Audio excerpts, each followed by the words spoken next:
ہماری خوش قسمتی کہ اللہ نے ہمیں آخری رسول کا امتی بنایا. اللہ نے آپ کو سب سے جدا پیدا کیا، سب سے الگ پیدا کیا. آپ ظاہر تو ہوئے 12 اپریل 12 ربیع الاول اصحاب فیل کے واقعہ جس سال ہوا تھا، چونکہ اس وقت کیلنڈر نہیں تھا تو 12 ربیع الاول اور عام الفیل کہتے ہیں، لیکن ہمارے آج کے کیلنڈر کے لحاظ سے 22 اپریل اور 571 عیسوی، اور ہندی بکرما جیت کے کیلنڈر کے لحاظ سے 1 جیٹھ 628 بکرمی، اور پیر کے دن صبح کے 4:20. یہ میرا اضافہ ہے، صبح کے 4:20 کہ میں نے 22 اپریل کی صبح و صادق مکہ میں دیکھی تو وہ 4:20 تھی. اب تو کیلنڈر چھپ گئے ہیں تو پرانی کتابوں میں تو یہ نہیں لکھا ہوا، تو یہ میں اضافے کے طور پر. ایک یتیم کے لیے تاریخ اتنی بیدار ہے، تاریخ بیدار ہوتی ہے بادشاہوں کے لیے، بڑے دنیا داروں کے لیے، لیکن ایک یتیم بچہ پیدا ہو اور اس کے لیے تاریخ ایسی بیدار ہو کہ ان کے ایک ایک پل اور گھڑی کو لکھوا کے آج میں آپ کو 1446 سال کے بعد بتا رہا ہوں. یہ میرے رب کا نظام بنا. لیکن ابو ہریرہ رضی اللہ عنہ نے مدینہ میں آپ سے پوچھا، یا رسول اللہ متى وجبت لک النبوہ، آپ نبی کب بنے تھے؟ تو اس کا جواب تھا 40 سال کی عمر، اور مکمل کتابی جواب ہے 40 سال 6 ماہ اور 10 دن، اور پیر کی رات کو نصف اللیل کے بعد آپ پر جبریل آئے اور آپ کو نبوت کی بشارت دی. لیکن آپ نے کیا عجب جواب دیا، ابو ہریرہ کنت نبیا وان آدم بین الروح والجسد. ابو ہریرہ ابھی آدم علیہ السلام کی روح بھی نہیں بنی تھی کہ اللہ نے مجھے نبی بنا دیا تھا. ایسی نبوت، ایسا وجود کسی کے لیے نہیں. اور پھر ایک حدیث اور سنو، آپ نے فرمایا میرے اللہ نے پیدائش کائنات، اس کائنات کے پیدا ہونے سے پہلے، تو وہ کتنے سال پہلے ہے شریعت میں اس کا کوئی جواب نہیں. سائنسدانوں کی بات ہے کہ 25 ارب سال پہلے ایک دھماکہ ہوا اور اس سے کائنات کو اللہ نے وجود بخشا. تو اس دھماکے سے 1000 سال پہلے جب نہ جبریل، نہ میکائیل، نہ اسرائیل، نہ اسرافیل، نہ 7 آسمان، نہ 7 زمینیں، نہ عرش، نہ فرش، نہ لوح، نہ قلم، نہ کرسی، نہ جن، نہ انسان، نہ ہوا، نہ آگ، نہ پانی، نہ مٹی، نہ پہاڑ، نہ دریا، نہ سمندر، نہ برف، نہ لوہا، نہ تانبا، نہ سونا، نہ چاندی، کچھ بھی نہیں، اللہ ہے. اور اللہ نے سورہ یاسین کی تلاوت فرمائی، یاسین والقرآن الحکیم انک لمن المرسلین. سورہ یاسین کو قرآن کا دل کہا جاتا ہے، سورہ رحمان کو قرآن کی دلہن کہا جاتا ہے، اور سورہ فاتحہ کو سارے قرآن کا خلاصہ کہا جاتا ہے. بلکہ ساری آسمانی کتابیں اور کتابچے ان کا خلاصہ ہے قرآن، اور قرآن کا خلاصہ ہے سورۃ فاتحہ، اور سورۃ فاتحہ کا خلاصہ ہے ایاک نعبد و ایاک نستعین. تو اللہ نے تلاوت کی یاسین والقرآن الحکیم انک لمن المرسلین. یاسین، مجھے قرآن حکیم کی قسم ہے آپ میرے رسول ہیں. آپ جس میں آپ لوگوں سے بات کر رہا ہوں تو میری زبان سے آپ نہیں کر رہا ہے. جب میں کسی اس کے لیے بات کروں گا جو یہاں موجود نہیں تو میں اس کے لیے وہ کا لفظ استعمال کروں گا، وہ کہ وہ آپ کے وائس چانسلر نہیں آئے، آپ کے پرنسپل موجود ہیں. یہ اس آیت کو سمجھانے کے لیے انہو ہوتا تو ہوتا وہ جو میرے رسول آئیں گے، وہ جو آئیں گے وہ میرے رسول ہیں. اب یہاں اللہ کہہ رہا ہے انکا، آپ میرے رسول ہیں، کہ سامنے کوئی شخصیت ہے جس کو اللہ کہہ رہے ہیں آپ میرے رسول ہیں. جب کچھ بھی نہیں تھا تو روح محمد بن چکی تھی. اور ایک اور حدیث ساتھ جوڑو، آپ نے فرمایا میرے اللہ نے میرے 10 نام رکھے. ہر نبی کا ایک نام ہے، آدم ہے، شیس ہے، ادریس ہے، نوح ہے، ابراہیم ہے، اسحاق ہے، اسماعیل ہے، یعقوب ہے، یوسف ہے، موسیٰ ہے، یوشع ہے، عیسیٰ ہے، ادریس ہے، یونس ہے، داود ہے، سلیمان ہے، دانیال ہے، شعیع ہے، یہ سب لوط ہے. یہ ایک ہر نبی کا ایک نام. لیکن میرے نبی نے فرمایا، یہ دلائل اصفہانی کی روایت ہے کہ میرے اللہ نے میرے 10 نام رکھے. یہ مائیں بھی بیٹھی ہوئی ہیں، جو گود کا بچہ ہوتا ہے اس کا نام ہے مثلاً خورشید یا اسلم یا اکرم یا کوئی رکھ لو، تو ماں جو ہوتی ہے نا وہ صرف نام پہ گزارا نہیں کرتی، ہائے میرا اسلم، ہائے میرا اسلم، وہ کہتی ہائے میرا چاند، ہائے میرا تارا، ہائے میرا لڈو، لڑکی ہو تو ہائے میری برفی، ہائے میرا جگر، مسلی دا پتر بھی بتاتا ہائے میرا چاند تارا۔ تو مسلی عام طور پہ بیچارے کالے ٹٹ ہوتے ہیں، یہ ایسا کیوں کرتے ہیں؟ کہ محبت زیادہ ہے اور لفظ ایک ہے، اس میں سے محبت کراس نہیں ہو رہے، پاس نہیں ہو رہے، تو پھر اس محبت کو نکالنے کے لیے وہ یہ طریقہ اختیار کرتی ہیں، میرا چاند، میرا تارا، میرا جگر، میرا دل، میری ٹھنڈک، میرا یہ، میرا وہ، تاکہ وہ محبت کا جو بہاؤ ہے وہ خارج ہو جائے۔ تو میرے رب کو اپنے حبیب سے اتنی محبت ہے کہ صرف محمد سے وہ ادا نہیں ہو رہی، تو اللہ تعالیٰ نے فرمایا میرے حبیب آپ محمد ہیں، احمد ہیں، ماحی ہیں، حاشر ہیں، عاقب ہیں، فاتح ہیں، خاتم ہیں، قاسم ہیں، طٰہٰ ہیں، یاسین ہیں، 10 نام رکھے۔ اور اس میں یہ 2 ناموں کی عجیب بات ہے، فاتح ہیں، خاتم ہیں، پہل کرنے والے ہیں، اخیر کرنے والے ہیں۔ جو پہل کرے وہ اخیر کیسے کرے گا؟ جو اخیر کرے وہ پہل کیسے کرے گا؟ یہ 2 متضاد نام آپ کے اللہ نے رکھے ہیں، تو اس حدیث سے وہ ظاہر ہو رہا ہے کہ پہل آپ سے ہوئی کہ کچھ بھی نہیں اور اللہ نے آپ کو پیدا کیا، آپ کی روح کو پیدا کیا، اور آپ سب سے آخر میں آئے، اور آپ کے بعد اب کوئی بھی نہیں آئے گا، تو خاتم بھی آپ ہیں، فاتح بھی آپ ہیں، طٰہٰ بھی آپ ہیں، یاسین بھی آپ ہیں۔ تو آپ رب نے میرے نبی کا نام رکھا یاسین، تو اب سنو دوبارہ، یاسین والقرآن الحکیم، مجھے قسم ہے قرآن حکیم کی، انک لمن المرسلین، آپ میرے رسول ہیں، علی صراط مستقیم، آپ سیدھے راستے پر ہیں۔ تو ایک یتیم کی آمد پر اللہ نے کائنات کو بیدار کیا ہے، اور ایسی یتیمی ہے کہ 10 عورتیں آئیں قبیلہ بنی سعد سے بچوں کو دودھ پلانے کے لیے، اور حلیمہ کی قسمت اچھی تھی، اس کی گدھی کمزور تھی، تو اس کی رفتار سست تھی، وہ پیچھے رہ گئی، 9 عورتیں پہلے پہنچ گئیں۔ ہر عورت نے یتیم کا پوچھا، یتیم ہے؟ نہیں، سانو پیسہ کتنے ملے گا؟ اگلا بچہ لے لیا۔ دوسری آئی، یتیم ہے؟ نہیں، مجھے پیسے کون دے گا؟ اگلا بچہ لے لیا۔ یتیم ہے؟ مجھے پیسے کون دے گا؟ اگلا بچہ لے لیا۔ اس دن 10 بچے پیدا ہوئے تھے، اور ایک روایت میں آتا ہے جس دن اللہ کے نبی پیدا ہوئے اس پورے سال میں پوری دنیا میں، چاہے وہ ہند تھا یا سندھ تھا، اللہ نے ہر عورت کو بیٹا دیا۔ اس پورے سال میں ہر عورت کو اللہ تعالیٰ نے بیٹا عطا فرمایا۔ تو جب سعدیہ آئیں حلیمہ، تو بچے تو سارے جا چکے تھے، تو انہوں نے بھی انکار کر دیا، نہیں میں تو نہیں لڑا، میں نے پیسے کون دے گا۔ تو جب وہ سارا مکہ پھر گئیں تو بچہ ہی کوئی نہیں، تو ان کے خامند تھے ابو کبشہ، کہنے لگے حلیمہ خالی گود کیا جانا، یتیم کو لے لے چلو، ہمیں اللہ اجر ہی دے گا۔ تو یہ دوبارہ آئیں اور کہا کہ اچھا بی بی آپ مجھے اپنا بیٹا دے دو۔ تو حضرت آمنہ علیہ السلام نے فرمایا یہ بڑے بختوں والا بچہ ہے، تم دیکھو گے اس کے اثرات دیکھو گی۔ تو قحط کا زمانہ تھا، چھاتیوں میں دودھ کا ایک قطرہ نہیں تھا، اور ایک بیٹا ان کا اور بھی دودھ پیتا تھا۔ جو ہی حضرت حلیمہ نے گود میں لیا تو دونوں چھاتیاں دودھ سے بھر گئیں۔ تو وہ بڑی حیران ہوئی، یہ کیا ہوا؟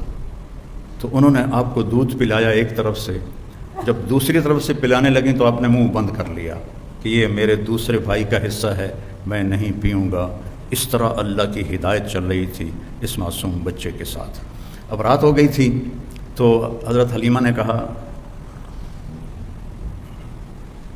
اونٹنی سے کوئی دودھ ہی نکال کے لا، بھوک سے برا حال۔ وہ کہنے لگے بیمار اونٹنی ہڈیاں تے چمڑا، دودھ کتوں آئے گا؟ کہ چلو شاید کوئی قطرہ 2 قطرہ ہی نکل آئے، جا تو صحیح۔ تو وہ برتن لے کر گئے، تو اندھیرا تھا، تو انہوں نے جب وہ تھنوں کو ہاتھ لگایا تو دودھ سے بھر کے نیچے آ چکے تھے ایسے۔ تو انہوں نے دودھ نکالتے گئے، وہ سارا برتن بھر گیا۔ اونٹنی کا تو تھوڑا سا دودھ ہوتا ہے، وہ سارا برتن بھر گیا۔ جب وہ لے کر آئے تو حضرت حلیمہ کہنے لگی یہ کہاں سے آ گیا؟ کیسی اونٹنی سے آ گیا؟ پھر یہ اس بچے کی برکت۔ جب صبح ہوئی اور حلیمہ نے آپ کو گود میں لیا اور اپنی گدھی پر بیٹھی. گدھے بھی میرے نبی کو جانتے تھے اور آج ہم نہیں جانتے، امت ہوگی. تو اس نے ایک دم سے جھٹکا لیا اور اپنا منہ قبلے کی طرف کر کے اور ایسے سجدہ کیا اللہ کی بات. پھر سر اٹھایا، پھر ایسے اس نے سجدہ کیا، پھر سر اٹھایا، پھر ایسے سجدہ کیا.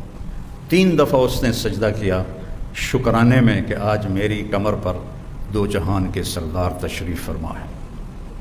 اور جب سفر شروع کیا تو ان کی قبیلے کی عورتیں 24 گھنٹے پہلے جا چکی تھیں، لیکن اونٹنی اور گدھی میں ایسی رفتار آئی کہ وہ 24 گھنٹے کا سفر طے کر کے ان سے آگے نکلنے لگیں. تو وہ حیران ہو کر کہنے لگیں، حلیمہ تیری سواری بدل گئی ہے، کیا ہوا ہے؟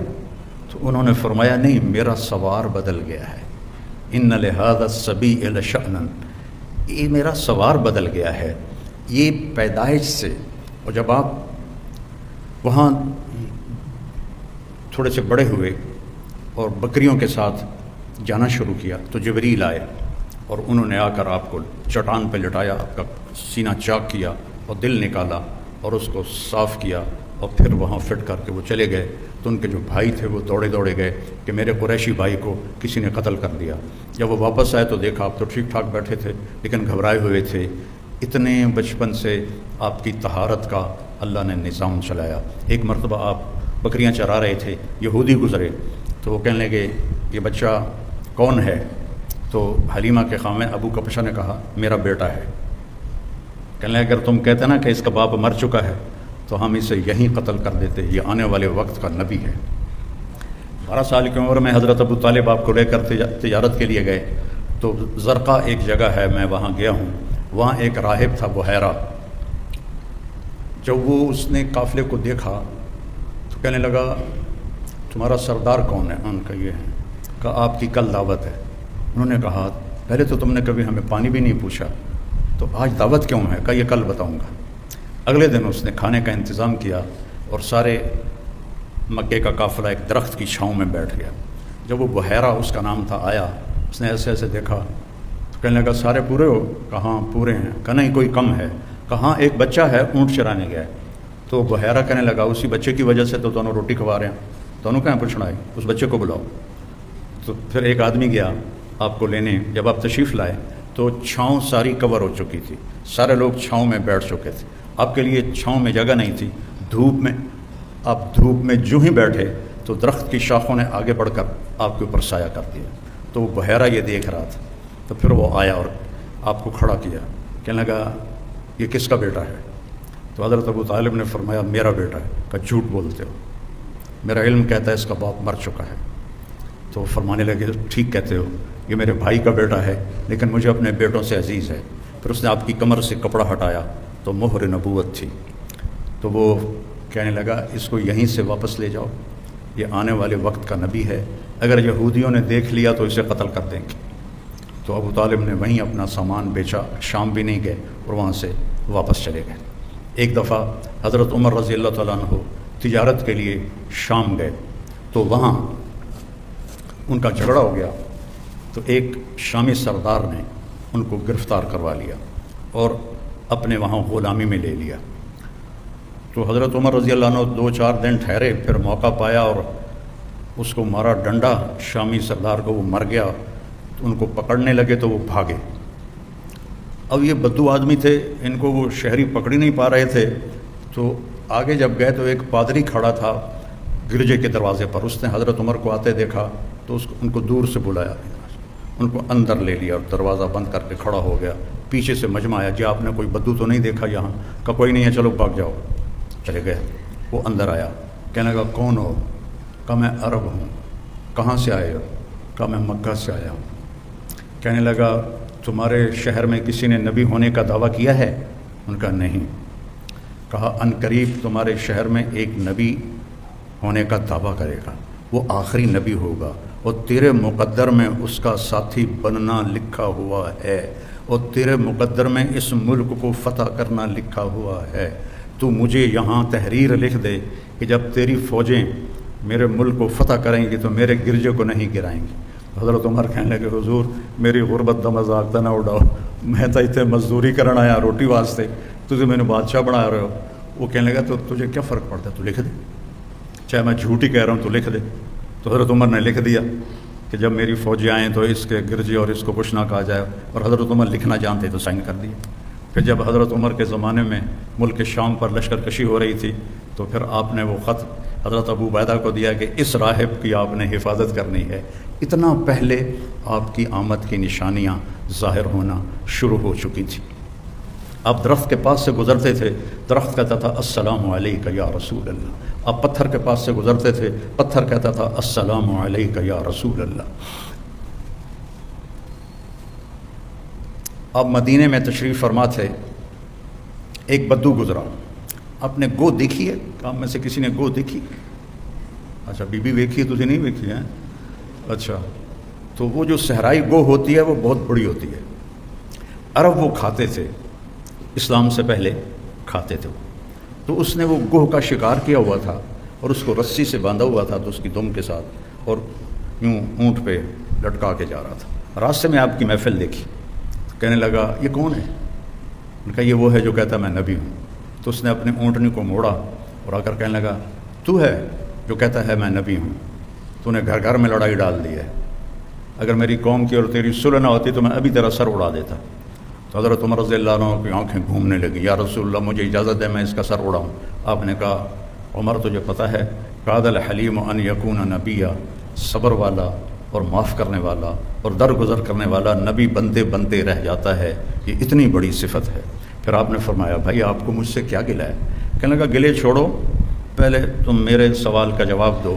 اس نے گوہ کو کھولا رسی سے، شکار ہوا مری ہوئی آپ کے سامنے ایسے پھینک دی، کہنے لگا اس سے کہو یہ تمہاری نبوت کا اعلان کرے پھر تجھے نبی مانوں گا، اور ایسے کھڑا تھا ایسے، یعنی میں نے اب اس کو لاجواب کر دیا، مویا تا بندہ نہیں بلندہ گو کہ تو بولنا ہے، این کھلوتا ہے، ایسے کہو یہ تیری نبوت کو کا اعلان کرے۔ تو آپ نے اس کو ایسے دیکھا، کہا یا ضب، ضب گوہ کو کہتے، تو اس نے ایسے آنکھیں کھولی تو اس کی گردن تو ہوتی نہیں ہے، تو اس نے اپنے اگلے ہاتھ یوں اوپر کیے اور اپنا سینہ اٹھا کر کہا لبیک و سعدیک یا زین من وافا یوم القیامہ، سبحان اللہ، لبیک یا رسول اللہ، میں حاضر یا رسول اللہ۔ اور اس نے آپ کو ایک ٹائٹل دیا، ایک لقب دیا۔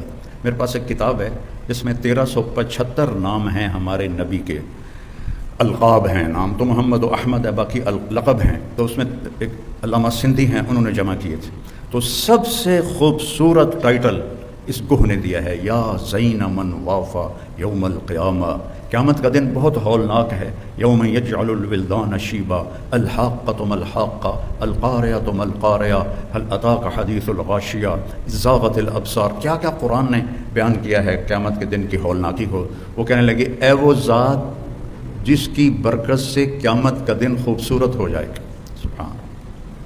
وہ بدو پہلے ایسے کھڑا تھا نا، پھر این ہو گیا، اسے کہا بے ایسا کچھ اور کم بن گیا، تو اس کے ہاتھ نیچے چلے گئے، تو کہنے آپ نے کہا من تعبد، کون ہے رب تیرا؟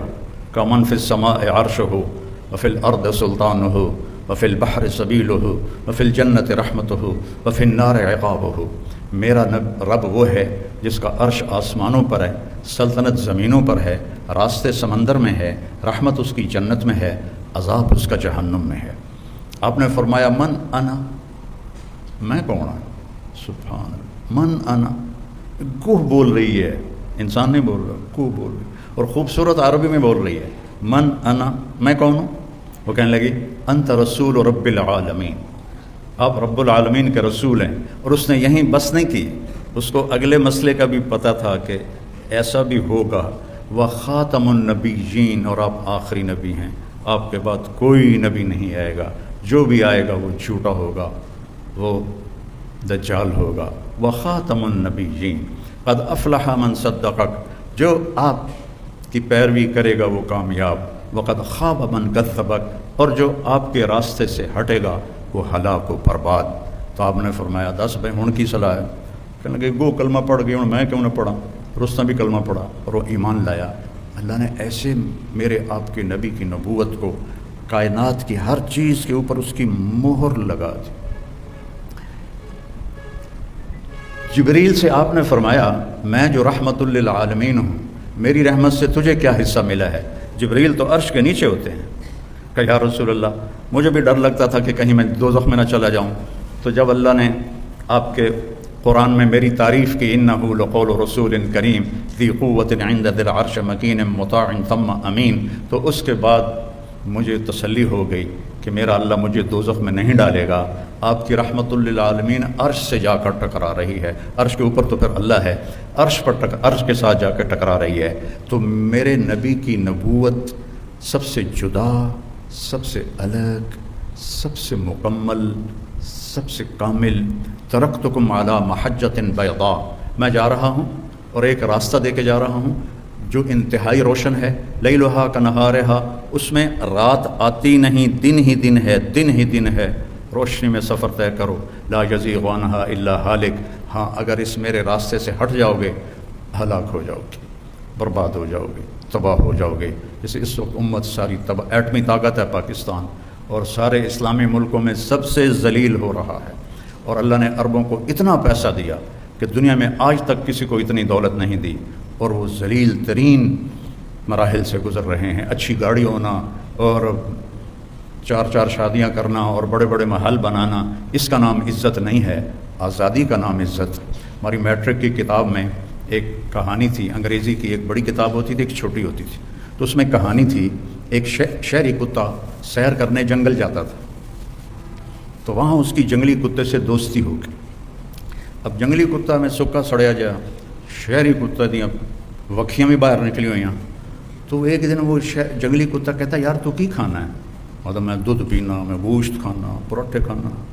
مطلب یار میں نے تو سکی ہڈی بھی نہیں لبھی، میں نے بھی لے چل، میں بھی کوئی کھاواں پیواں، کوئی میری پسلیاں بھی بھری جاویں۔ میں نے کہا ہاں آؤ چلو، وہ اس کو لے کے چل پڑا۔ جب وہ جنگل سے باہر نکلے تو سورج کی روشنی آئی تو اس نے دیکھا اس کے گلے میں پٹا پڑا ہوا تھا۔ مجھے ان دو انگریزی کی کتابوں میں بھائی ایک کہانی یاد ہے حرف بحرف۔ تو وہ کہنے لگا یار اے کی ہے کہ یہ پٹا ہے، کہ یہ کیا ہوتا ہے؟ کہ یہ نوکری کا پٹا ہے، غلامی کا پٹا ہے۔ میں ایک بندے کا نوکر ہوں، غلام ہوں، پہرا دیتا ہوں، پھر وہ مجھے دودھ پلاتا ہے، مجھے گوشت کھلاتا ہے۔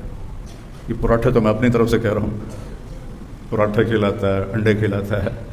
تو وہ جنگلی کتے نے نا کہا بھائی تیرے پراٹھے تجھے مبارک، اور میری آزادی کی بھوک مجھے مبارک، میں آزاد رہ کر بھوکا رہوں، یہ مجھے پسند ہے غلامی کے گوشت اور دودھ سے، تو جا مجھے میری آزادی مبارک۔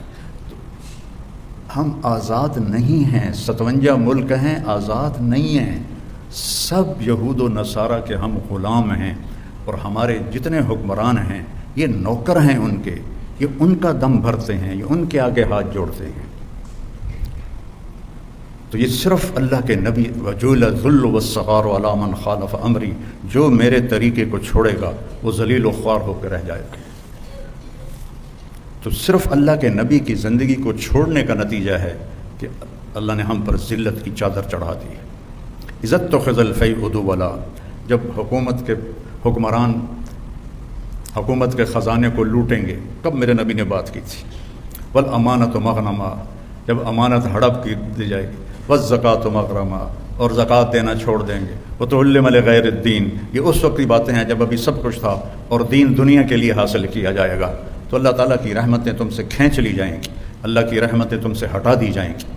تو میرے عزیزوں، بچوں، میرے نبی نے مکمل ایک زندگی بتائی ہے، اور آپ کے علم کو چیلنج نہیں کیا جا سکتا۔ آپ آنکھوں سے دیکھ کے علم حاصل کرتے ہو، کانوں سے سن کے علم حاصل کرتے ہو، لیکن میں اس دیوار کے پار نہیں دیکھ رہا، آپ اس دیوار کے پار نہیں دیکھ رہے، میں ادھر دیکھ رہا ہوں، ادھر سے غافل ہوں، ادھر سے غافل ہوں۔ میرے نبی نماز پڑھا رہے تھے اور آپ نے چلنا شروع کیا نماز میں، چل رہے ہیں اور دیوار کے ساتھ آ کے لگ کے کھڑے ہو۔ اس وقت محراب نہیں ہوتے، تھوڑی دیر کھڑے رہے، پھر آپ نے پیچھے ہٹنا شروع کیا۔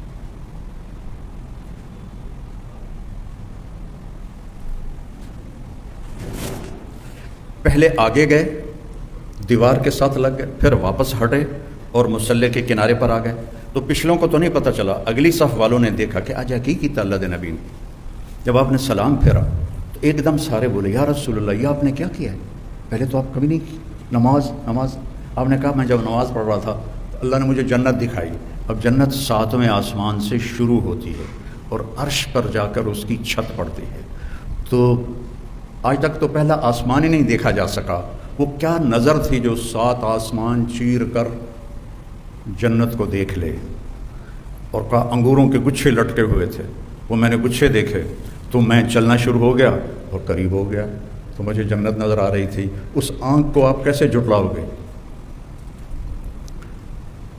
ساری ہمارے پیشے وہ صرف پیسے کو خدا بنا کے زندگی گزار رہے ہیں، پیسہ پیسہ پیسہ پیسہ۔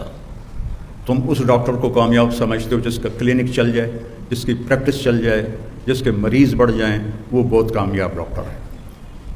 تاجر اس سے بڑا سمجھتے ہیں جس کا کاروبار چل جائے، سیاستدانوں سے بڑا سمجھتے ہیں جو حکومت میں کوئی عہدہ حاصل کر لے۔ تو میرے نبی کی آنکھ ایسی طاقتور ہے کہ آپ جنت دیکھ رہے ہیں، کہا پھر آپ پیچھے کیوں ہٹے؟ کہا پھر ایک دم میں نے جہنم دیکھی، تو پھر اس کے ڈر سے میں پیچھے ہٹتے اخیر میں مصلی کے کنارے پر آ گیا۔ پھر آپ نے کہا جیسے میں آگے دیکھتا ہوں میں پیچھے بھی دیکھتا ہوں، جیسے میں آگے دیکھتا ہوں ایسے میں پیچھے بھی دیکھتا ہوں۔ پھر آپ کے سننے کی طاقت سنو، آپ کوہ صفا پہ کھڑے تھے کہ ایک دھماکہ ہوا، آپ نے کہا جبریل بھی پاس کھڑے تھے، یہ دھماکہ کیسا ہے؟ تو کہا یا رسول اللہ آسمان کا ایک دروازہ کھلا ہے جو آج تک کبھی نہیں کھلا، اس کے کھلنے کا یہ دھماکہ ہے جو میرے نبی نے کوہ صفا پہ کھڑے ہو کر سنا۔ جن کے سننے کی طاقت ایسی ہو، جن کے دیکھنے کی طاقت ایسی ہو، اور یہ بہت چھوٹی چیز میں نے بتائی ہے، میرے نبی نے اپنے رب کو اپنی آنکھوں سے یوں دیکھا، جو موسیٰ علیہ السلام نے کہا تھا یا اللہ دیدار تک رہا، اللہ نے کہا موسیٰ ہے کوئی نہیں ہونا، کہ نہیں میں کرنا ہے، میں تھوڑا یا کرا، کہا اچھا پھر میں پہاڑ پہ تجلی ڈالتا ہوں تو بھی دیکھ لینا۔ جب تجلی ڈالی تو جالہ دکا، پہاڑ ریت بن گیا اور موسیٰ علیہ السلام بے ہوش ہو کے گر گئے، پتہ نہیں کب تک بے ہوش رہے، اور میرے محبوب آپ کے نبی ایسے اپنے رب کو دیکھ رہے ہیں، اور اللہ پردے ہٹا کے آپ سے گفتگو فرما رہا ہے، اور آپ کہہ رہے ہیں التحیات للہ والصلوات والطیبات، اور اللہ کہہ رہا ہے السلام علیک ایھا النبی ورحمۃ اللہ وبرکاتہ۔ پھر میرا نبی کہہ رہا ہے یا اللہ آپ نے ابراہیم کو خلیل بنایا، موسیٰ کو کلیم بنایا، داؤد کے لیے لوہا نرم کیا، سلیمان کے لیے ہوا تابع کی، آپ نے عیسیٰ کے لیے مردے زندہ کیے، میرے لیے کیا ہے؟ تو اللہ تعالیٰ نے فرمایا اولیس قد آتیتک افضل من ذلک کلہ، میرے محبوب آپ کو وہ دیا ہے جو کائنات میں کسی کو نہیں دیا، کسی کو نہیں دیا۔ کہا یا اللہ وہ کیا ہے؟ کہا اللہ ذکرت الا ذکرت معی، تیرا میرا نام اکٹھا ہو گیا ہے، قیامت تک کبھی جدا نہیں ہوگا۔ لا الہ الا اللہ، آگے پڑھو، محمد الرسول، لا الہ الا اللہ، ساتھ آدم علیہ السلام کا نام آیا، پھر ان کا ٹرانسفر ہو گیا تو نئی تختی لگ گئی، شیش کا نام آ گیا، ان کا ٹرانسفر ہو گیا، پھر ادریس کا نام آ گیا، ان کا ٹرانسفر ہو گیا، پھر نوح کا نام ہو گیا، چلتے چلتے عیسیٰ کا نام آیا، ٹرانسفر ہو گیا، جب آیا محمد رسول اللہ تو اللہ نے کہا قیامت تک تیرا میرا نام اکٹھا رہے گا، قیامت کا دھماکہ بھی جدا نہیں کر سکے گا۔ اور اللہ نے ایسا برابری کی، اللہ میں 4 حرف ہیں، محمد میں بھی 4 حرف ہیں، احمد میں بھی 4 حرف ہیں، اللہ پہ کوئی نقطہ نہیں، محمد پہ کوئی نقطہ نہیں، احمد پہ کوئی نقطہ نہیں۔ لا الہ الا اللہ جب کلمہ بنایا محمد الرسول اللہ تو لا الہ الا اللہ بھی 12 حرف ہیں اور محمد الرسول اللہ بھی 12 حرف ہیں۔ تو دنیا اور آخرت کی عزت پانی ہے میرے عزیزوں، میرے بچوں بچیوں، تو اپنے اللہ کے نبی کی غلامی سیکھ لو، اپنے نبی کے طریقے پر آنا سیکھ لو۔ ابھی تو تم میں بڑا ڈاکٹر وہ ہے جو باہر سے ڈگری لے کر آئے، کتنی ہمارے لیے یہ ذلت کی بات ہے کہ جو وہاں سے ڈگری لے کر آئے وہ بڑا ڈاکٹر ہے، جو یہاں لے وہ چھوٹا ڈاکٹر ہے۔ اور تمہیں اللہ نے اپنے نبی کا طریقہ دیا، تمہاری دعا سے مریض شفا یاب ہو جائیں گے، تمہیں دعا کی طاقت اللہ نے دی ہے جو کسی غیر مسلم کے پاس کوئی نہیں ہے۔ لیکن ہم نے کبھی دعا کو دعا جانا ہی نہیں ہے۔ تو میرے نبی کی زندگی ہے جو عورتوں کے لیے الگ بتایا، مردوں کے لیے الگ بتایا، اور موت تک کی زندگی ہے، تھوڑا سا امتحان ہے، پھر ہمیشہ کی کامیابی ہے۔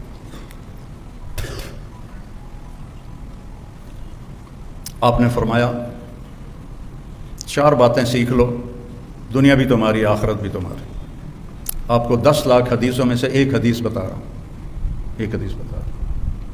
صدق و حدیث ہے ہمیشہ سچ بولنا، حفظ و امانت، کبھی دھوکہ نہ دینا،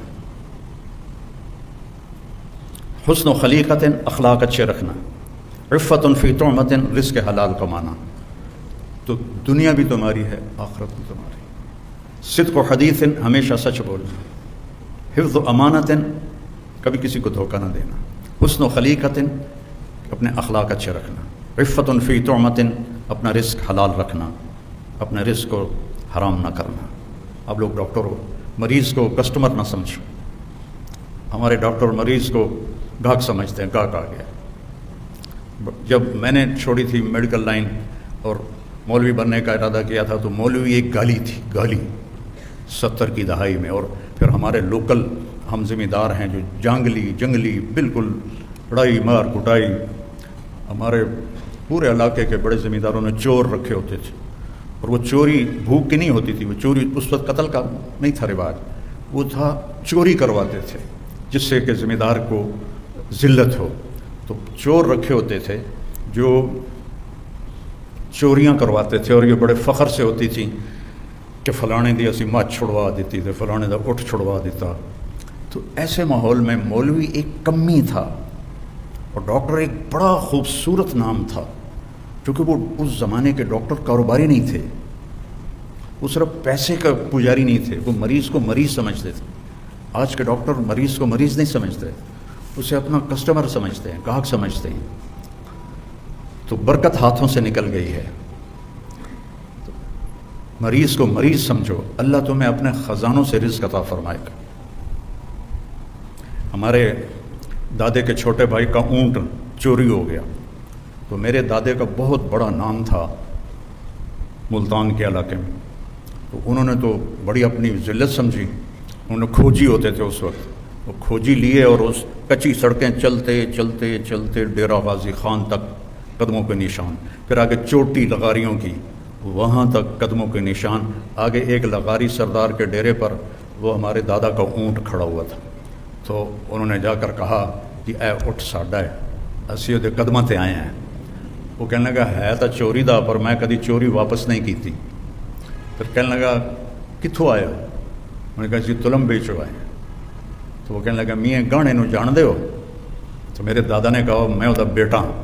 وہ کھڑا ہو گیا، اس نے اس کو جفا ڈالا، کہنے لگا تیرے پیو دا میرے اتنے احسان ہے، میں نے ایک باری تلمبے پولیس نپ لیا، تو میں نے پوچھا کہ یہاں کس کی چلتی ہے تھانے میں، سپاہیوں سے پوچھا، ان کا یہاں میاں گاڑی کی چلتی ہے، نام تو غلام محمد تھا، گانا زیور کو کہتے ہیں ہماری زبان میں، تو وہ اپنی خوبیوں کی وجہ سے گانا مشہور تھے، تو اس نے ان کو ایک سپاہی کے ذریعے پیغام بھجوایا، وہ آئے، ان سے کہنے لگا کہ کام تو میرا یہی ہوئی ہے چوریاں، لیکن میں تیرے علاقے چوری نہیں کی تھی، میری جان چھڑا دی۔ انہوں نے تھانے دار سے کہا، اس نے چھوڑ دیا، تو کہا اے اٹھ اپنا بھی لے جا، اے ہے کہ میری طرف ہدیہ بھی لے جا۔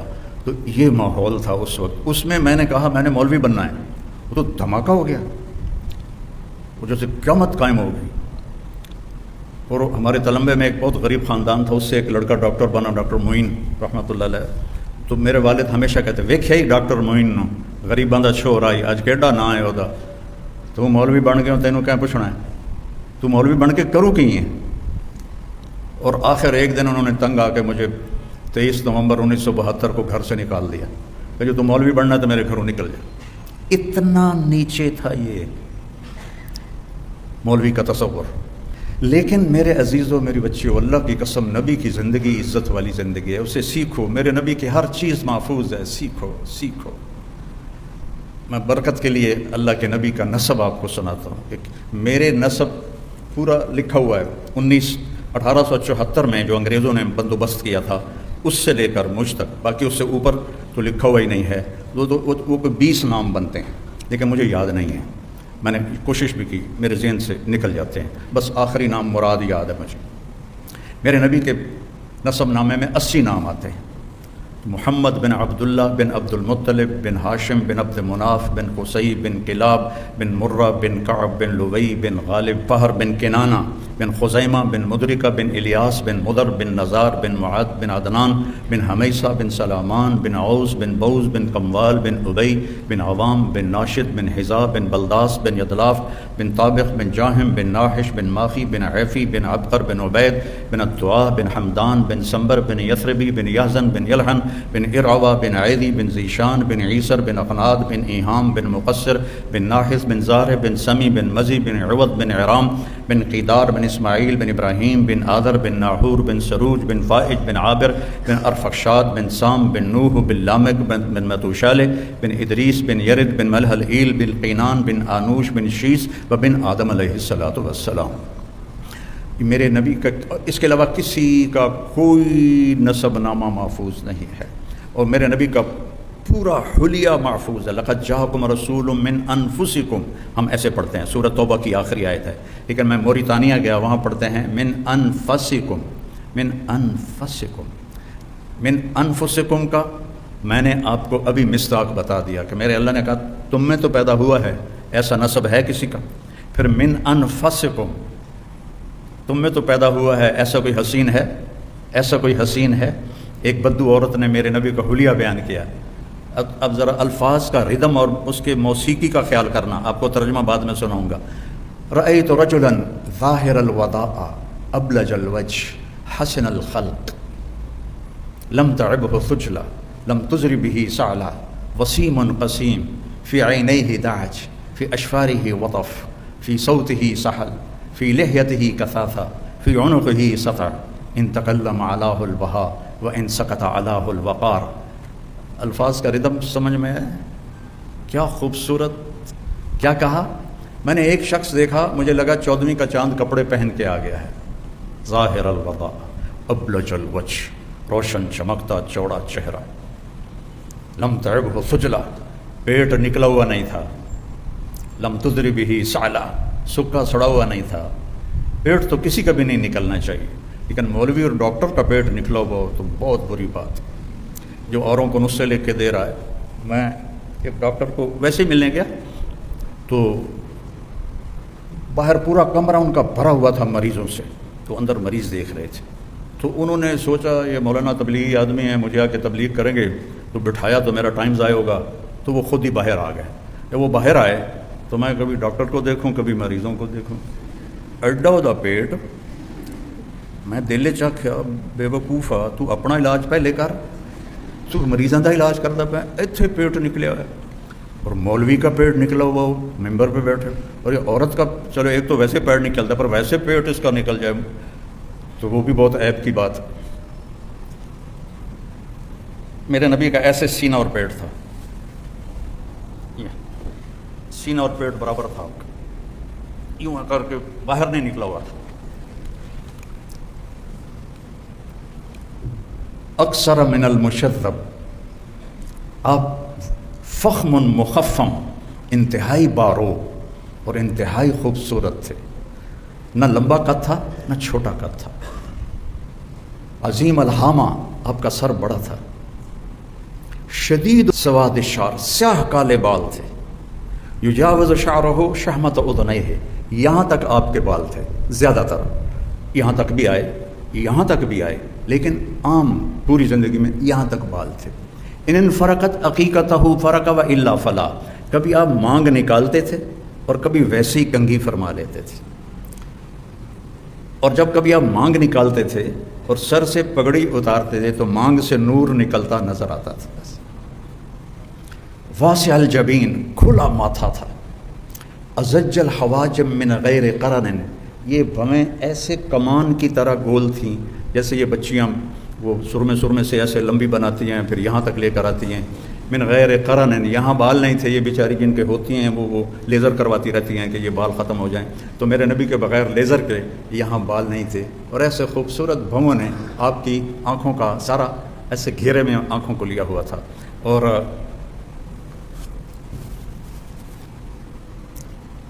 ادعج، موٹی آنکھ تھی، اشکل، لمبی آنکھ تھی، احور، یہ پتلی سیاہ تھی، سفیدی انتہائی سفید تھے، اور اشکل آنکھوں میں سرخ ڈورے تھے، اور ابرک اور انتہائی چمکدار آپ کی آنکھ تھی، اور انجل اور انتہائی نورانی آنکھ تھی، اور اشفار ہی وطف، اور آپ کے یہ جو ابرو تھے بہت لمبے، جیسے یہ بچیاں نہیں لگا لیتی ہیں مصنوعی، وہ صاف پتہ لگتا ہے مصنوعی لگوایا تو نہ لگایا کرو، کوڑی لگ دی ہو۔ جو اللہ نے دیے ہیں اسی پہ گزارا کرو۔ میرے نبی کے ایسے لمبے ابرو تھے، لمبے اور موٹے، جو جس سے آنکھ خوبصورت ہو جاتی۔ قدرتی ہوں پھر تو آنکھ خوبصورت ہوتی ہے، لیکن تسی اتنے کوئی شاید ٹھوک دے ہو تو صاف پتہ لگے گا بھی 2 نمبری کی تھی ہوئی۔ اور میرے نبی کی آنکھ ویسی ہی چمکتی تھی، تم بچیاں لینس لگا کے اس کو چمکدار بناتی ہو، پتہ لگ جاتا ہے۔ ہاں جنت میں اللہ تمہیں آنکھ دے گا کہ یہ جو تمہارے ابرو ہیں، کبھی عقاب کو دیکھا ہے ایسے پر پھیلاتے ہوئے؟ اتنے بڑے ابرو ہوں گے آنکھ کے، اتنے قد کے ساتھ نہیں، اتنے قد میں تو تمہارے آنکھوں کے بال ہی تمہیں چھپا لیں گے۔ جنت میں اللہ قد دے گا حضرت آدم علیہ السلام والا۔ آپ نے حضرت یوسف کا تو سنا ہے کہ دنیا کے سب سے خوبصورت انسان تھے، لیکن یہ آپ نے بہت کم سنا ہوگا، دنیا کی سب سے حسین عورت حضرت حوا تھی۔ ان سے حسین اللہ نے کوئی نہیں بنایا، کسی عورت کو بھی نہیں بنایا۔ تو دونوں میاں بیوی 130 فٹ کے تھے، 130 فٹ کے تھے۔ تو جب اللہ ہمیں جنت نصیب فرمائے تو یہ قد دوبارہ 130 فٹ ہو جائے گا۔ ایک نوجوان مجھ سے کہنے لگا جو مولانا صاحب ہمیں تو یہی قد ٹھیک ہے، اتنا لمبا قد لے کے ہم کیا کریں گے؟ میں نے کہا جنت کی حور کا قد ہے 130 فٹ، تو گیا 5.5 فٹ، تجھے تو وہ جیب میں ڈال لے گی، اس کو پوڑی لگا کے ملے گا جا کے، 130 فٹ کی پوڑی بنائے گا جس پہ چڑھ کے اس کو جا کے تو گلے لگائے گا۔ تو میں نے کہا ہمارا اصل قد ہی 130 فٹ ہے، یہ تو ہم گھستے ہم ٹائم کے پیسج کے ساتھ ہم چھوٹے قدوں کے ہو گئے، آگے چل کے اور چھوٹے ہو جائیں گے۔ ایک زمیندار نے مراسی کو کہا میرے گھوڑے نو مالش کر۔ مراسی بڑی نازک قوم ہے، وہ کہاں کام کرتے ہیں، وہ تو خالی منہ کی کھٹی کھاتے ہیں۔ وہ اس کو مالش شروع کر دی، جب زمیندار کر گیا وہ جا کے سو گیا۔ جب صبح اٹھ کے آیا تو گھوڑا غائب تھا، چور لے گئے، اس گلے بھی مارے گئے۔ وہ بھاگتے گیا اپنے گھر سے خرگوش لے کر آیا اور اس کو رسیوں سے باندھ کے مالش شروع کر دی۔ جب زمیندار باہر آیا وہ گھوڑا کے دے، اسے کہ صحیح ہے کھلوتا ہے، تو کہ نام مراد پھٹے منہ تیرا، وہ تو خرگوش ہے، نہیں صحیح گھوڑا ہے، مالش کی ہے تو گھس گھس گھس گھس کے صحیح اڑ بن گیا، خرگوش بن گیا۔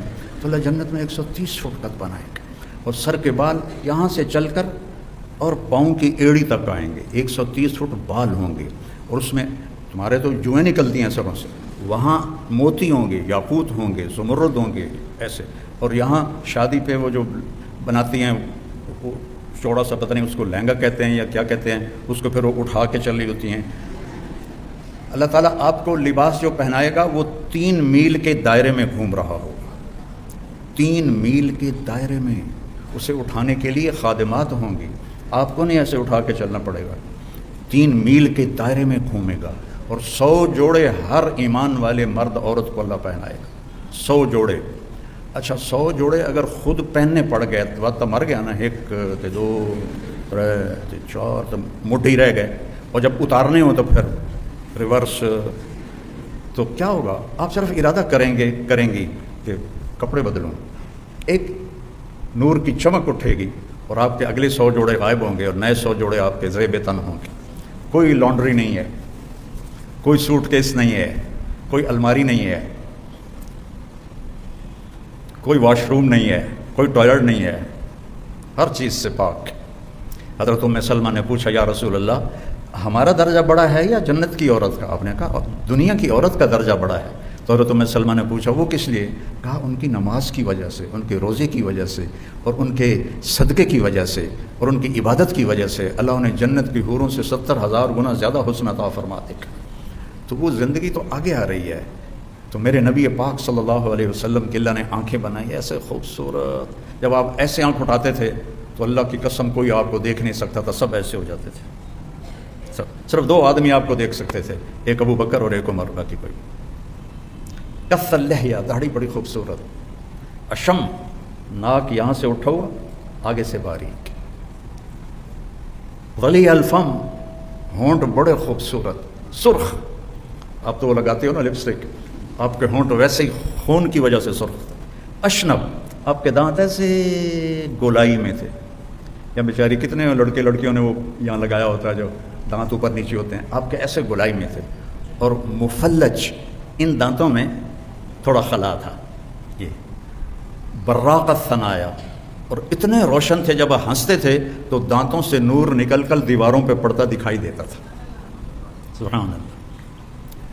اور گال نہ پچکے ہوئے نہ ابھرے ہوئے، اور سوا البطن والصدر، سینہ اور پیٹ برابر تھا، طویل الزندین، بازو لمبے تھے، رحب الروحہ، ہتھیلی چوڑی تھی، چوڑی ہتھیلی سخاوت کی علامت ہوتی ہے، اور تنگ ہتھیلی ویکھو نہیں تنگ ہتھیلی بخل کی علامت ہوتی ہے، عام طور پہ یہ علم کیافہ والوں کی بات ہے، کوئی شریعت کی بات نہیں، کہ چوڑی ہتھیلی سخاوت کی علامت ہوتی ہے، تنگ ہتھیلی بخل کی علامت ہوتی ہے۔ آپ کی چوڑی ہتھیلی تھی، اور آپ کی انگلیاں سائل الاطراف، ایسے لمبی اور سیدھی تھی، جیسے میری انگلی تھوڑی سی ٹیڑھی ویسے بالکل سیدھی تھی، اور سیدھا قد تھا، سیدھا بالکل، ذرا کوئی ٹیڑھا پن نہیں، مسیح القدمین، ایسے چمکتے تھے آپ کے پاؤں جیسے تیل لگا ہوا ہو، اور سریع المشیہ، آپ تیز چلتے تھے، قدم چھوٹا ہوتا تھا،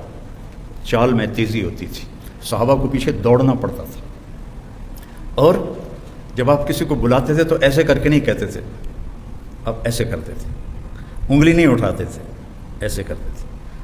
یہ انگلی اٹھانا محاورہ ہے، تو مجھ پہ انگلی اٹھاتا ہے، آپ ایسے بلاتے تھے۔ اور جب آپ خوش ہوتے تھے تو یہاں سے نور نکلتا تھا، اور جب آپ غمگین ہوتے تھے تو آپ ایسے داڑھی پکڑ کے بیٹھے ہوتے تھے، ایسے، یہ پکی نشانی تھی کہ آپ پر کوئی غم سوار ہے، آپ ایسے بیٹھے ہوتے تھے ایسے۔ اور آپ بیان میں بس اتنا ہاتھ کا اشارہ فرماتے تھے، سیدھے ہاتھ میں تو عصا ہوتا تھا اتنا، یہ ہمارے خطیب نے جو آستینیں بھی چڑھا لیتے ہیں اور کبا تب بمباری کرتے ہیں، ٹھو ٹھو ٹھو۔ کافی پرانے بات میں کالج میں پڑھتا تھا تو ہمارے قریب ایک مولوی صاحب آ رہے تھے، تو ہم بھی چلے گئے دیکھنے کے لیے، تو جب وہ آ کے بیٹھے ہوئے کہنے لگے تو اسی میز تا رکھیا نہیں۔ اب میں نے سوچا کہ میز کی کیڑی لوڑ ہے، بیان تو مائی کچھ کرنا، تو مجھے سمجھ میں نہیں آیا۔ خیر وہ میز آ گیا، 5 منٹ بعد پتہ لگا یا 5 منٹ انہوں نے ٹھا، شکر ہے میز ٹوٹا نہیں، میرا نبی بس اتنا اشارہ کرتا تھا، خوبصورت انداز گفتگو ہوتا تھا، لوگوں کو عزت دیتے تھے اپنے کلام میں، کبھی کسی کا نام لے کر اپنی گفتگو میں اس کو بے عزت نہیں فرماتے تھے، اور جب آپ حیران ہوتے تھے تو آپ یوں کرتے تھے، یہ آپ کی حیرت کی نشانی تھی۔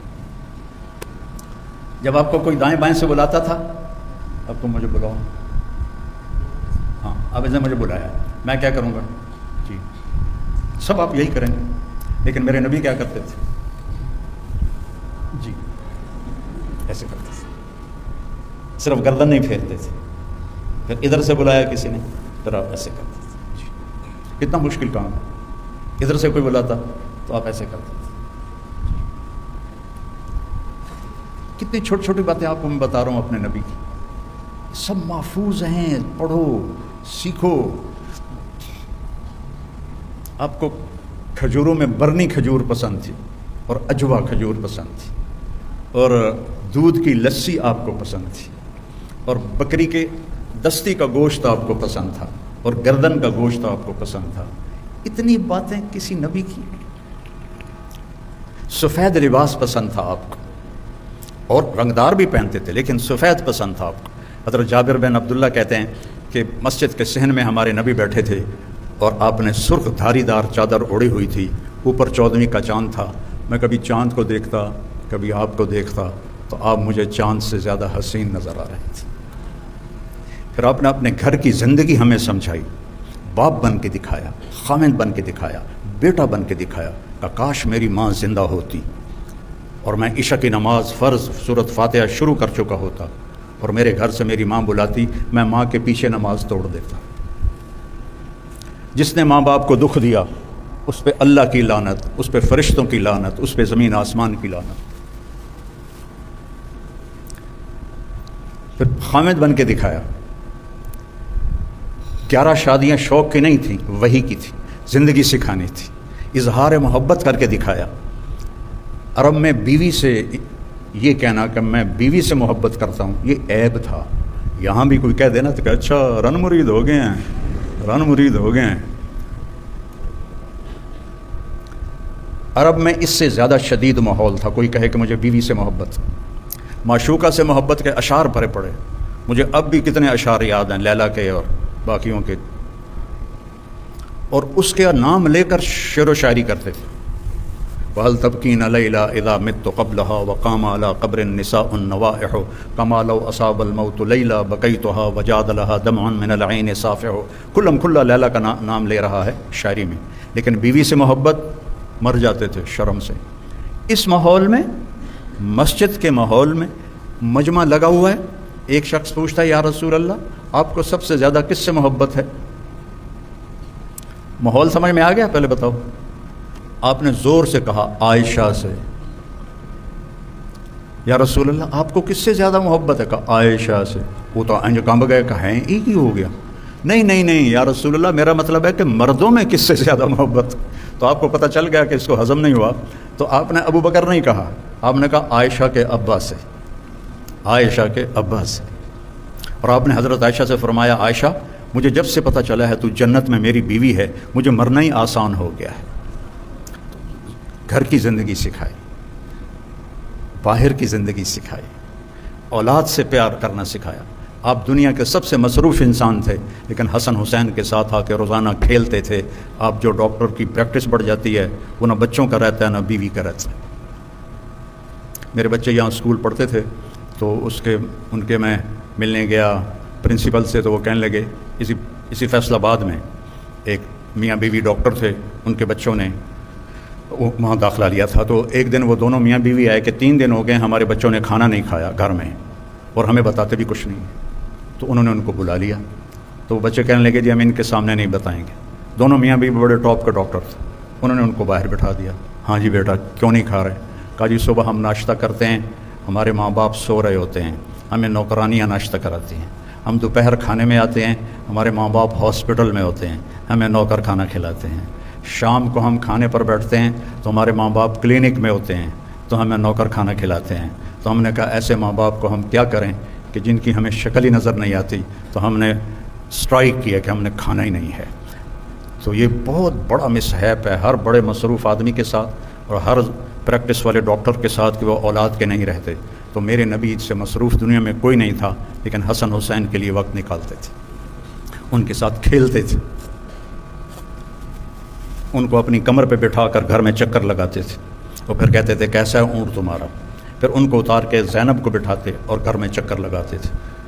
اتنا بڑا رسول اور بچوں کے لیے ٹائم نکالے، اور آپ چھوٹے سے ڈاکٹر اور کلینک کے پیچھے آپ اپنے اولاد کو بھول گئے، بیوی کو بھول گئے، گھر کو بھول گئے، ماں باپ کو بھول گئے، پیسہ پیسہ پیسہ پیسہ. وہ میرا بھائی کہنے لگا کہ پیسہ ہمارے پاس اس وقت آتا ہے جب ہم خود بوڑھے ہو رہے ہوتے ہیں، تو پتہ نہیں آگے وہ کس کا کام کا ہے، ہمارے بچوں کے کام کا یا کسی اور کے کام کا ہے. تو اعتدال کی زندگی سیکھو، اعتدال کی زندگی گزارو، آپس میں پیار محبت سے رہو. آپ لڑکے لڑکیاں اکٹھے پڑھتے ہو، حیا کا دامن مت چھوڑو. یہ ویسے فطرت اسلام نہیں ہے کہ جوان بچے بچیاں اکٹھے پڑھیں. اور اب تو مجھے لڑکیاں زیادہ نظر آ رہے ہیں، تسی ایویں ہی تھوڑے ہوندے جاندے ہو. تو احتیاط سے رہو، نظروں کی حفاظت کرو.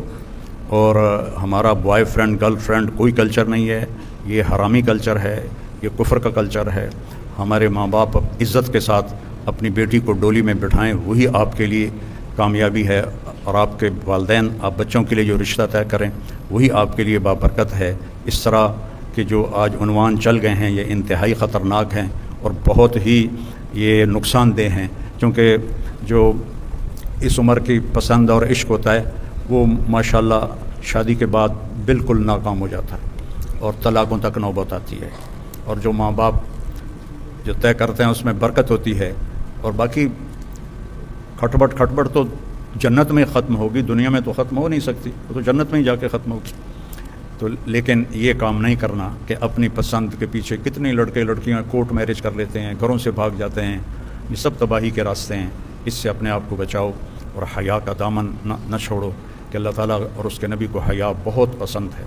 اور جن سے سیکھو، جن سے پڑھو، ان کی عزت اپنے دل سے کرو. ان کو نہ دیکھو یہ کیا کرتے ہیں، تم یہ دیکھو کہ تم نے ان سے سیکھا ہے، اس کو عزت دو. تو اللہ آپ کو اس بہت زیادہ کامیابیوں سے نوازے گا. نماز کی پابندی کرو، سچ بولو، جھوٹ نہ بولو، ماں بہن کی گالی نہ دو، سیاسی جماعتوں کا حصہ نہ بنو، جانا ہے تو تبلیغ میں جاؤ کہ جس سے آپ کو کوئی فائدہ بھی ہو دینی طور پر.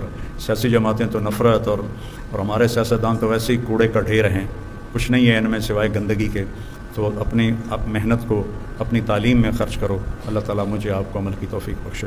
اللہم لک الحمد کما انت اہلہ فصلی علی محمد کما انت اہلہ وفعل بنا ما انت اہلہ انک اہل التقوی و اہل المغفرہ. یا اللہ ان بچے بچیوں کو قبول فرما, ان کو اعلیٰ طبیب بنا, ڈاکٹر بنا, ہمدرد انسانیت بنا, اس ادارے کو بابرکت بنا, یہاں پڑھنے پڑھانے والوں کو یا اللہ طب کا علم عطا فرما, مریضوں کے لیے انہیں مسیحا بنا, مریضوں کے لیے انہیں ہمدرد بنا, مریضوں کے لیے انہیں شفا کا ذریعہ بنا. شفا تو دیتا ہے, ان کے ہاتھوں کو ذریعہ فرما لے, ان کی دواؤں کو ذریعہ فرما لے. اور ہمارے سارے تعلیمی اداروں میں یا اللہ ہمارے بچے بچیوں کی حفاظت فرما, ان کے اخلاق کی حفاظت فرما, ان کی تربیت فرما, انہیں والدین کا فرما بردار بنا, ان کی شادیوں کے اچھے جوڑ مقدر فرما, نیک و صالح اولاد مقدر فرما. یا اللہ ہمارے ملک پر بہت برا وقت آیا ہوا ہے, اپنے فضل سے ہمارے ملک کو اس بحران سے نکال لے, اس بحران سے نکال لے, اس بحران سے نکال لے. غریب بندے تیرے خودکشیاں کر رہے ہیں اور اپنے عزتیں بیچ رہے ہیں. یا اللہ تو رحم فرما دے, تو رحم فرما دے. اور یا اللہ رزق کی فراوانی فرما دے. اور بددیانت اور ظالم اور یا اللہ ہوس پرست حکمرانوں سے ہماری حفاظت فرما. ہمیں نجات نصیب فرما, ہمیں نیک لوگوں کے سپرد فرما, ہمیں نافرمانوں کے سپرد نہ فرما. جو ہسپتالوں میں مریض ہیں انہیں شفا کاملہ عطا فرما, جہاں جہاں بھی مریض ہیں انہیں شفا کاملہ عطا فرما. اور یا اللہ جو فوت ہو گئے ایمان پر ان کے درجے بلند فرما. جب ہمارے جانے کا وقت ہے تو ہمارا بھی ایمان پہ خاتمہ فرما. وصلی اللہ. اور ان سارے بچے بچیوں, اساتذہ, پرنسپل صاحب اور جتنے بھی شامل ہیں یہاں, ان سب کو بہت جزائے خیر عطا فرما. اور ہم نے تیرے محبوب کا تذکرہ کیا, اسے قبول فرما اور اسے ہماری زندگی کا زیور بنا, ہماری زندگی اپنے نبی والی زندگی بنا, اس سے ہمیں آراستہ فرما, ہمیں ان کے نقش قدم پر چلا. کوئی غلطی ہو جائے تو توبہ کرنے کی توفیق عطا فرما. وصلی اللہ تعالی علی النبی الکریم. آمین.